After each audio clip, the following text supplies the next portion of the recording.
Quick little rant here. I'm reading this book called The Untethered Soul, and I just had to stop for a second to make a video about something that I learned from it. Amazing book, you should check it out. So it's talking about this concept called lucid dreaming, which is when you're aware that you're dreaming in a dream. You may have experienced this before. It's pretty rare, but basically you would be like aware that you're flying or aware that you're doing something you could only be doing in a dream and being like, wow, this is so sick. Let's go fly over here. And it's a fun, cool experience, right? Basically, you're freed. You're no longer wrapped up in the dream itself. It's not so real that you don't know you're dreaming and you're just being controlled by whatever you're doing in the dream. You're actually aware, like, holy shit, I'm dreaming. I can do whatever I want. The same thing is possible in real life when we're in an awake state. And that's through practice detaching from our inner voice. I don't know if you've ever meditated or spent time, even just with your eyes closed at night before you go to bed. If you pay attention, you'll realize there's like an inner roommate just talking all the time, and it never shuts up. You have like 63,000 thoughts per day or something like that, which is insane. And there doesn't even have to be meaning to it, right? It's just a voice that's talking. It's just judging things and labeling things like, this is good, this is bad, this is a worry, this is a fear, here's my to-do list tomorrow. And through meditation and other spirituality practices and yoga and reading books like this, you can start to get more practiced at realizing, like, yeah, that voice isn't me. Like, I'm sitting back here as like the watcher, and I have awareness that that voice is talking. So that voice can't be me. It's like a, internal chatterbox, but there's like another, like, deeper sense of self that's sitting here and is like aware, like, oh yeah, there's someone in my head like talking to me right now.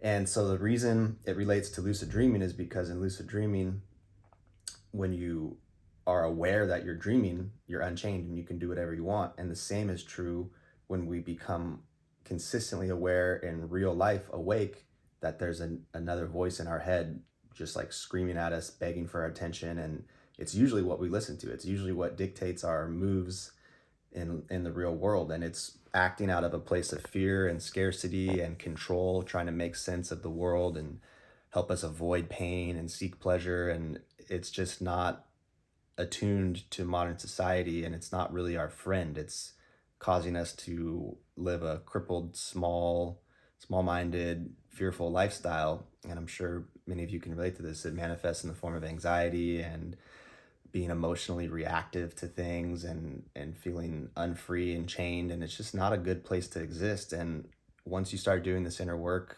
mostly through meditation, but also reading and studying, you can start to realize, and I'm not here yet, by the way, it's just a concept, literally just 10 minutes ago, read this book, had a quick conversation with someone about it, and then thought, oh, now that I'm moving in this direction of being a synthesizer with my YouTube channel and content, where my lifestyle is learn, implement into my own life, and then teach to others to improve my mastery of the subject and also benefit others by introducing them to things that I'm putting my time and money and energy into learning that all relate to self-improvement.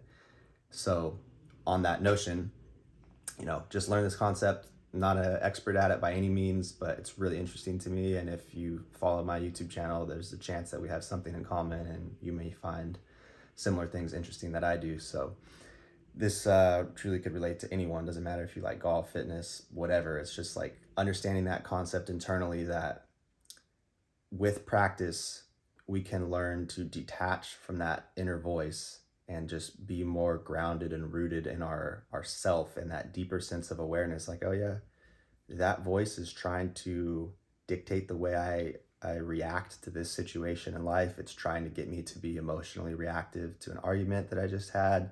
It's trying to get me to act out of fear based on a past traumatic experience. This inner voice is recognizing, like, oh, here we are back in this city, and in this city back in 1994, I got, laid off from my job, or my girlfriend broke up with me, and like now I'm experiencing some anxiety and fear being back here. It's like this voice has all of these stress triggers stored, and it's bringing them up as it scans the world that we're experiencing daily, trying to help us avoid pain. But again, most of it is irrational and unnecessary. So once you can become aware of that voice and be like, nah, that's not helpful in this situation, I'm aware that that voice is talking to me, I hear it, and I'm going to choose to ignore it.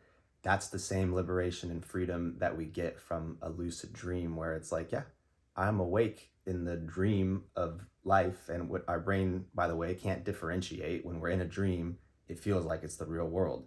And when we're awake, it feels like it's the real world. So here's another deeper concept, mindfuck. Which one's real? I don't know. Do you know? Like, is there some way to scientifically prove? It's really just all about like our perception of reality.